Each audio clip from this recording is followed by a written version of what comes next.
But I can't say the same for you. You've been a useless whore from the start. Just looking at you pisses me off as much as Kyo does. Why the hell am I stuck taking care of an annoying girl whose life goal has been to get into the Bow Heroes pants?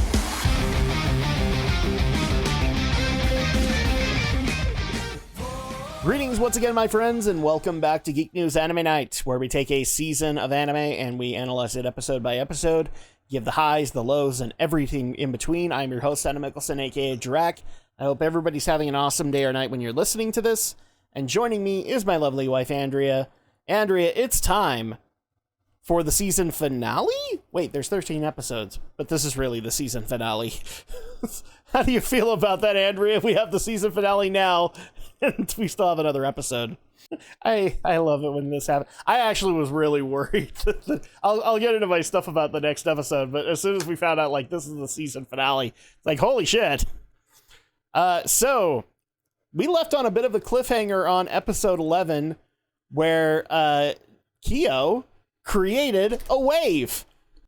And everybody watched on in horror, including his own little personal harem, Yomogi, who is basically like, no, Kyo's evil, he must be stopped. And now I can kind of go into this. I officially don't like Yomogi's character. They have done nothing with her. She is the stereotypical, I'm going to do this for Kyo, and then immediately sees him make a wave. No, Kyo must be stopped. No, brother. There's nothing to this character, so I immediately don't like her. Am I wrong about that? Nope. No, there's nothing to get invested in with Yomogi. But we actually need to get into something else really fast, because this episode starts up in a very unique way, and it actually answers some questions that we had when we were watching this that I can now address.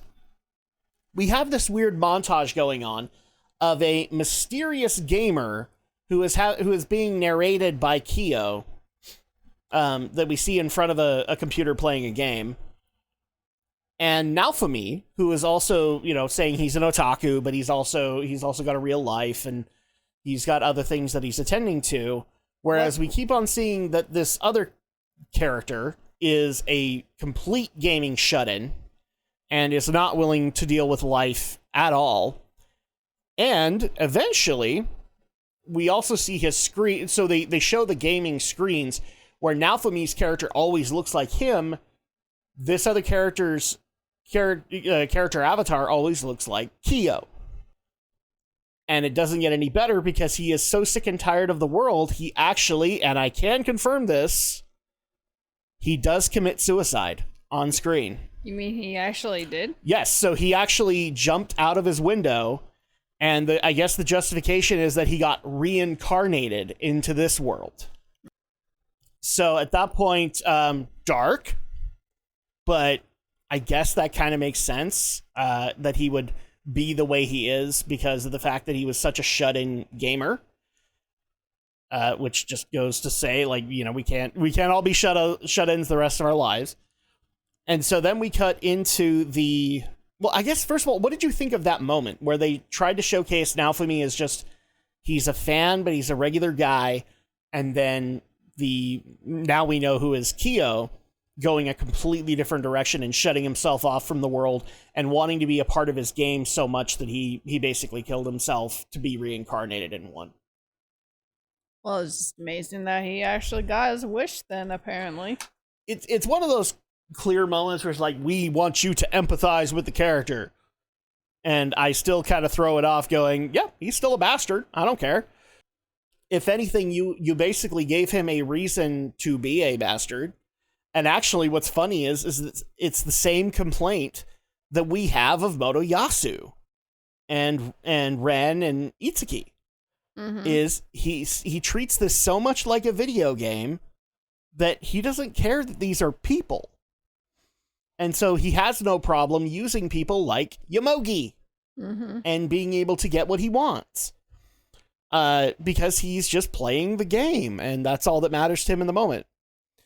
So I like that. I like the fact that they tried to show the opposites between the two characters. But back into the wave, so Kizuna and crew are handling the wave creatures, and Kizuna is starting to really notice, like, these are difficult monsters. And even Lark is like, these are tougher than what we usually have to deal with.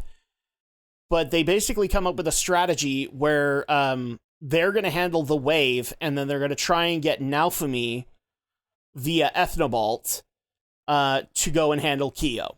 Because maybe if they take care of Kyo, they'll take care of the wave. Oh, yeah. But somebody has to protect the people, and since they're the heroes, they should do that. So Yomogi goes with Ethnobalt to go pick up Naofumi, to which at that point we get to have a whole, oh, look at your prized Kyo. Are you so happy you served him? And then she says something that makes me want to hate her even more, where she basically is like, yes, we have to put Kyo down, and then I will die to make sure that he does his penance. Ugh. I hate this character. I hate this character. I want nothing to do with her after this point. She is a piece of crap. Or, sorry, she's a piece of wood at this point. A piece of wood.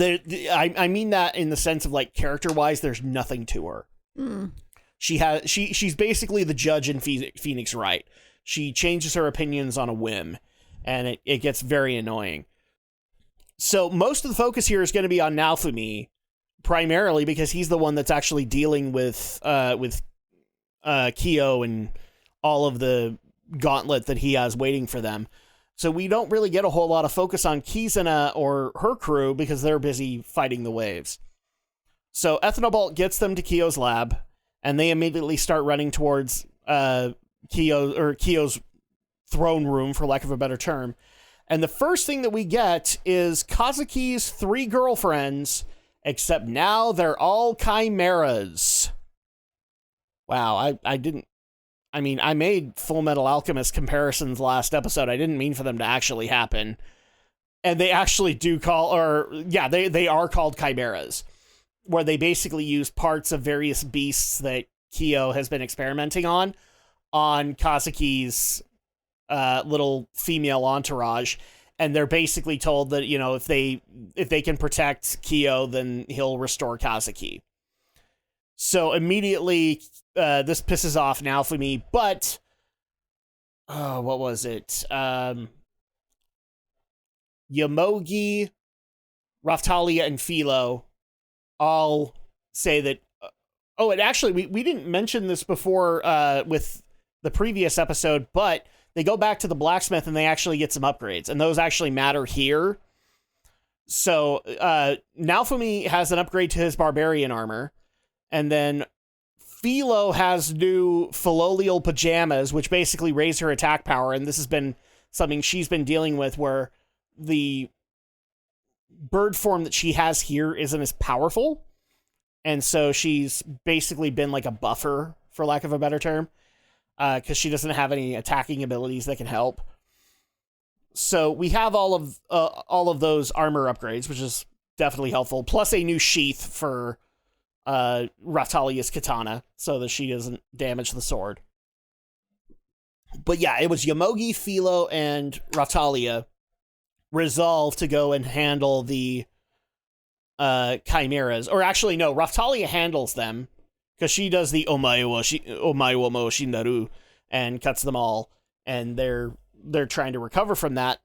And Kyo's response to that is to bring out Kazuki. Except he's not Kazuki. He's a homunculus. Good God. I did not mean for Full Metal Alchemist to completely invade this whole area. Yes, he's a homunculus, where he basically, since Kazuki was dead, his soul wasn't there anymore, he also had the mirror hero, who had the mirror vassal weapon, in custody, and he decided to give the mirror weapon, or the mirror hero, soul to Kazuki, so that he could then control the mirror vassal weapon. This is where Raftalia, Yomogi, and Philo separate off to go handle the mirror hero, aka Kazuki, but now all of the 3 girls are just so disillusioned. That's not what we meant, Kyo! That's not Master Kazuki! It's almost like Kyo's a bastard. I love this. I love the fact that all these people are idiots, and it's just making me just go, okay, well, that's playing to KYO'S strengths here. He does not give a crap about this world at all. So we have that going on, and Rishia and Naofumi make their way to KYO'S throne room, which just so happens to look like it has an artificial dragon hourglass in it. So I wonder if this is how he actually used this dragon hourglass to conjure the wave. And we then get to have a nice little confrontation where KYO has scores to settle with both Naofumi as well as Rishia. Because if people remember, Rishia got all elitist douchebag with him because his gravity magic no longer worked on her. But now he has a new strategy. So while they're having their conversations, he is consistently baiting the shield hero. I mean, he's baiting Rishia because he brings out the gravity magic and all of that. And she just kind of goes, so you don't really have any new tricks for us today? Because he uses his book or his tome to do the usual spells. But his primary goal is to bait Naofumi. And then we find out why. It turns out he is aware of the Wrath Shield, and he wants the curse to basically take Naofumi over. Jeez, that... Which strategy-wise makes sense. Because then at that point, it's not like Naofumi would be on his side, but Naofumi would be creating a lot of chaos out of that. And so he basically gets Naofumi so mad that the beast for the Wrath Shield starts taking him, or like the dragon soul starts taking him over. And so obviously Rishia tries to stop it. She's like, Master Naofumi, you must fight it. And we get one of the most shocking moments this entire season. So Naofumi has been nice to Rishia this entire time. He's had no arguments with her. He's been a little disappointed in her lack of skills and ability scores, but he's never held that against her or anything like that. And he unleashes on her. Mm-hmm. And it looks like he basically has been holding a lot of pent up aggression towards Rishia that I'm going to assume that the dragon spirit is taking advantage of, because he probably is just looking at it and going, you can't really do anything about it, so why argue, why do anything like that, because she'll get better. That's probably what he was doing about it. But that dragon spirit just immediately starts going off on Rishia. Like, what were you thinking when this was all happening? Yeah, I'll tell you, the one sentence that got me, and I still keep going to, is like, and yet I have to deal with the one girl whose only goal is trying to get into the bow hero's pants. He actually makes it sound like Itsuki basically left her as dead weight for him. Mm. And I'm just like, oh God, because this is, I literally looked at it and went, yeah, that's kind of how Rishia's character was in the first 6 episodes, is that she just really wanted Itsuki to like her, and he just keeps hammering on her. I know he called her a slut. I know he called her a whore at one point. I actually, before we recorded this episode, I tried to look up the entire exchange because I wanted to get everything to be able to show, this is what he goes off of. And it's basically what every viewer has a problem with Rishia about. Or that has a problem with Rishia in this season. And Rishia just takes it, all while being choked. I forgot to mention that part. She's being held by Naofumi by the throat while he's just hammering her. And she finally just goes, well, now I know how you really feel about me, Naofumi. And this is where the dragon spirit tries again to take him over while KYO'S just laughing at him going all chaotic evil. And just as the dragon spirit's about to take over, he is then stopped by Host. Or at least her spirit. And we are once again reminded that Ost gave him the Turtle Guardian shield so that he would no longer have to rely on the Wrath shield. And she also reminds him, like, I gave you this so you didn't have to rely on that power anymore.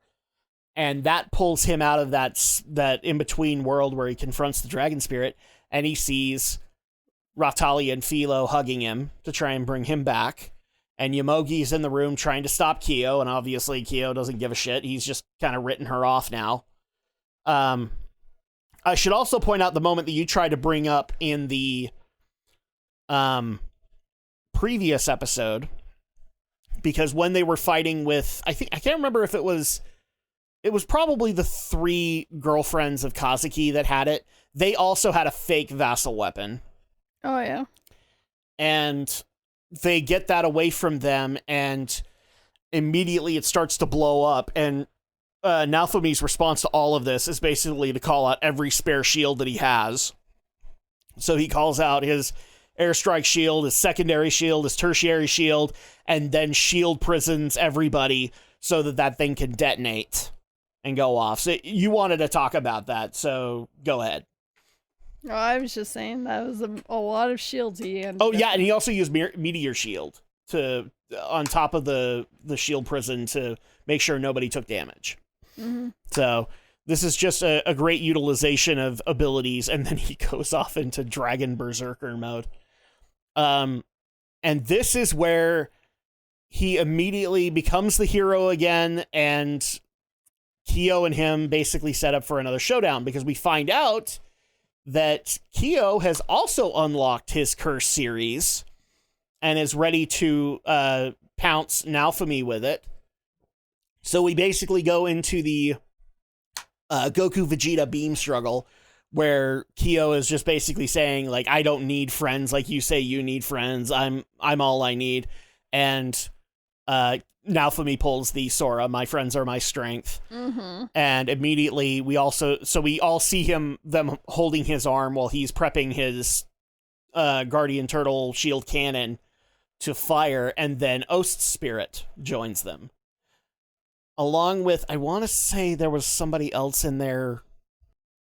Maybe Ost was the only one. Yeah. I don't think any of the other people showed up. Mm-mm.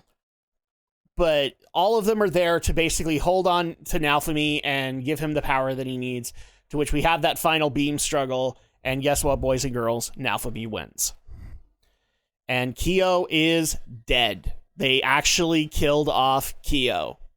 Oh, and also, I should say, the other thing that they did was they also added the mirror vassal weapon to the cannon, so that its power could help out as well, which was kind of cool. And in the aftermath, we have Yomogi grabbing both the mirror and the book vassal weapons and getting ready to hand them over to Lark and Ethnobalt, and turning herself over to face her punishment.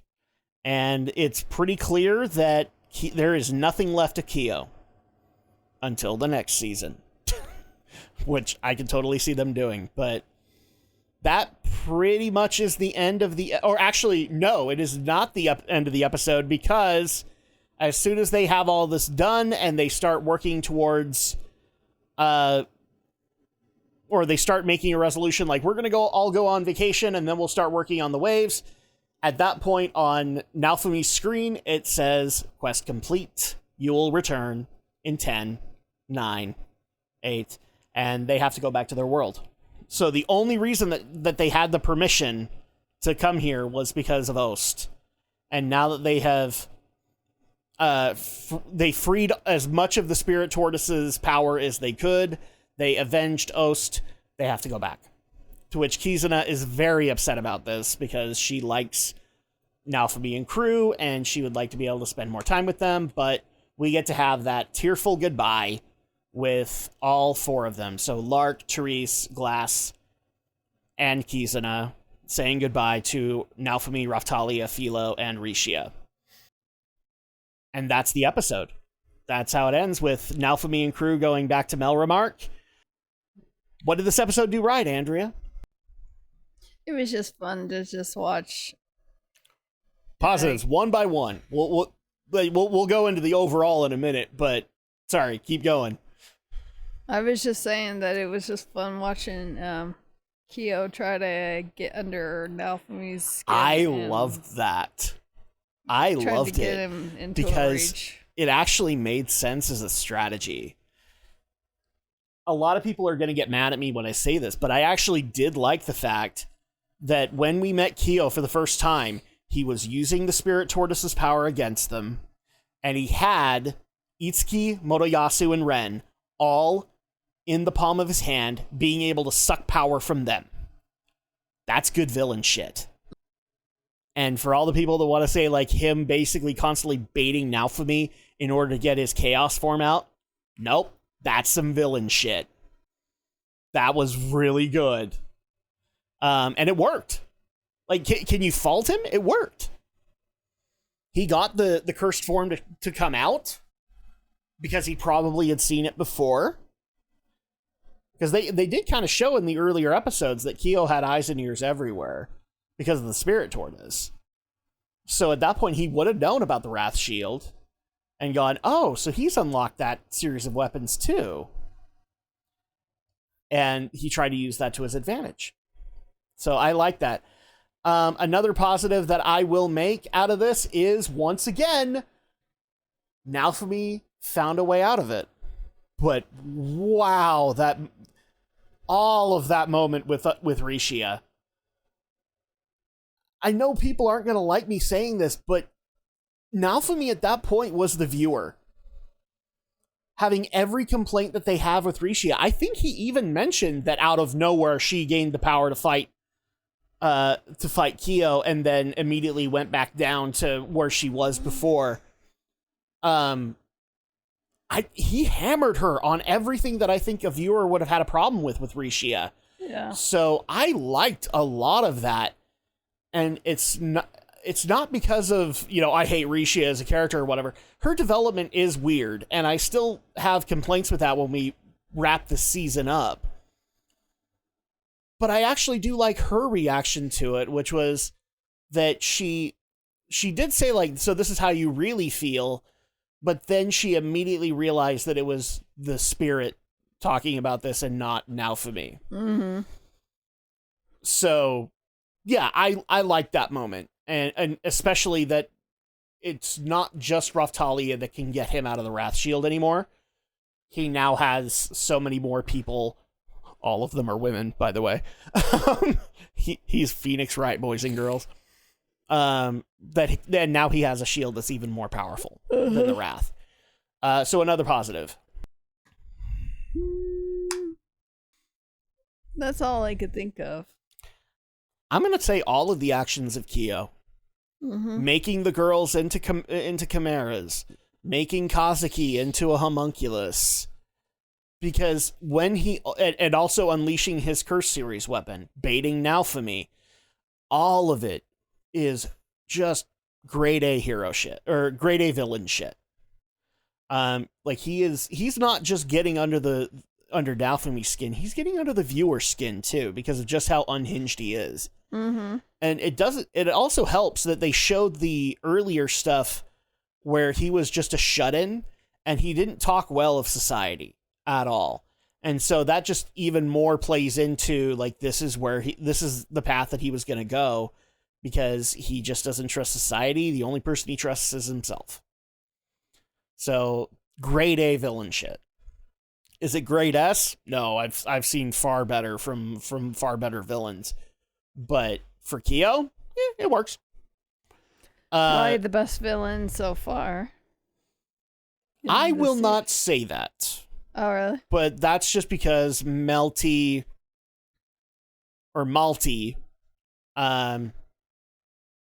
I think she's a better villain in the fact that just what she did to Naofumi. True. Because here's the thing. If Kyo saw what happened to Naofumi, he probably would have related to him.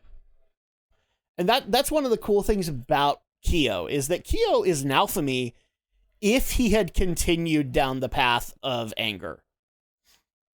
If he had never, gotten a real life and empathized with people, Kyo is what Naofumi would have been if he hadn't done that.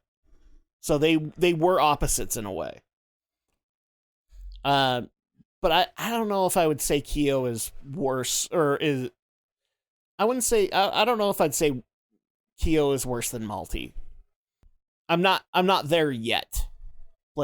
Because I can guarantee you in season 3, she could probably come back as a villain. And I'd be okay with it. Jeez. Other positive for me, that's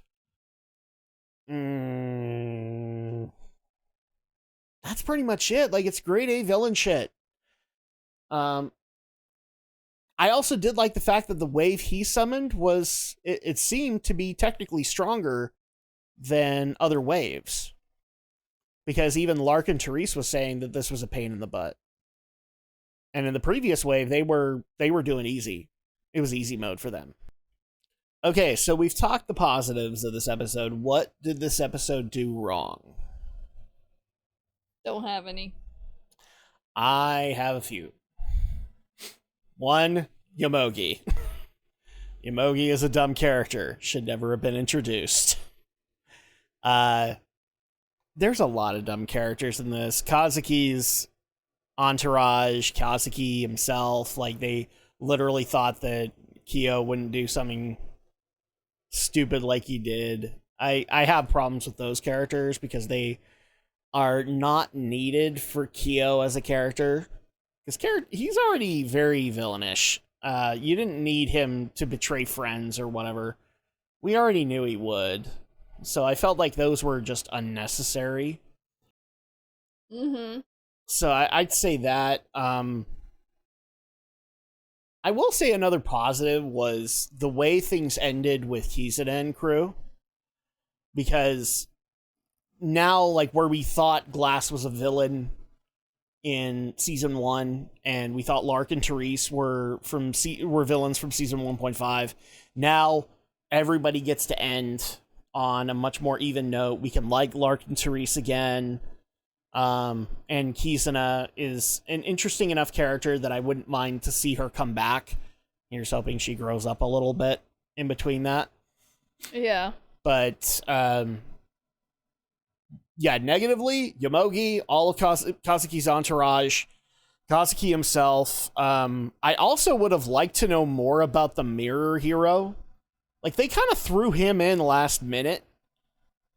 I would have liked to have seen Kyo abduct the Mirror Hero, so that at that point we could then go back to it, because it was just kind of thrown in there.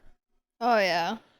Like, as soon as the Kazuki zombie homunculus came out with a shield, I have no problem telling you, I thought that was a fucking tambourine. Oh yeah. I'm like, why the hell is he holding a tambourine? What the hell? And then they said, oh no, it's the mirror vassal weapon. I'm like, how many vassal weapons are there? well, it wouldn't surprise me that there's a lot of vassal weapons, but I'm like, wait, you would decide to throw a vassal weapon in here and have no exposition about it whatsoever? Like, every vassal weapon that we've seen up until this point has, like, backstory and stuff to get invested in. Even the 7-star heroes in Naofumi's world were being hyped up. So at that point, it's just like, yeah, you just threw the mirror hero in there and we don't get anything. Mm-hmm. That's kind of bullshit. Those are ultimately my negatives. Anything else you want to add into it? Mm-mm. So out of 5, what would we give Reason to Fight? Because I don't think I mentioned that earlier. Episode 12, Reason to Fight. 4. I'm comfortable giving it a 4. I would say 4.5. That's me. Because to me, it's not as great as, I don't want to say Naofumi's Triumphant Return. Actually, I will make that comparison, because that was basically him beating Malty. That was a lot better, in my opinion, because we knew more about the stakes. And one of the biggest flaws that I will probably say overall when we tackle it is Kyo should have been introduced very early on. A lot earlier on than he was. And we didn't need Glass, Therese, and Lark to introduce him. He needed to introduce himself. So that's why I'm saying, like, Naofumi's triumphant return is so much better and a much better season finale as far as I'm concerned than this, because it did everything better. Like, we got the comeuppance of seeing Malty reveal all of her lies, and then we got to see the moment where she was about to be executed, and Naofumi got to be the ultimate good guy. And even though some people disagree with the decision, I actually think it was the greatest thing for them to do, because it took Naofumi out of being an anti-hero into being a hero again. Mm-hmm. So at that point, I liked it. And that's kind of what happened here, and or didn't happen here. And it hurts it. So I would give it a 4. You're giving it a 4.5. Is there any particular reason that you're elevating it from me, or... I just thought it was a good episode. Well, was it a good season finale? Well, at least it was pretty good when I thought this season was going to be very slow paced. We both did. We were both getting very worried. And we'll have to approach that when we get to the... So for those who are brand spanking new here, we actually, as soon as we do the last episode, we will wait a week, and then we're going to do another episode where we wrap up season 2. We talk about all of its pluses, all of its minuses, and I have a feeling one of its minuses is going to be the slow build-up, because it just hurt it for like the first 5 or 6 episodes.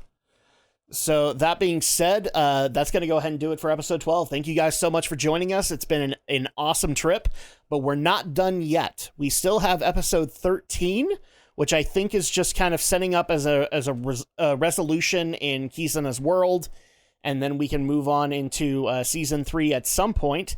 Until then, if you're brand spanking new, welcome. We're happy to have you here.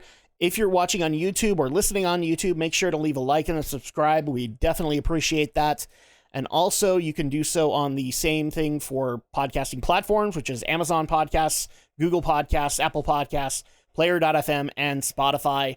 Leave likes and reviews on that one. We really do appreciate it. Also, in the comments, let us know what you thought of this episode. I'd love to be able to have that discussion with you guys, too. Feel free to do that if you want to. And we will be back next time to wrap up Season 2 with Episode 13. Until then, have a good day or night. Stay safe.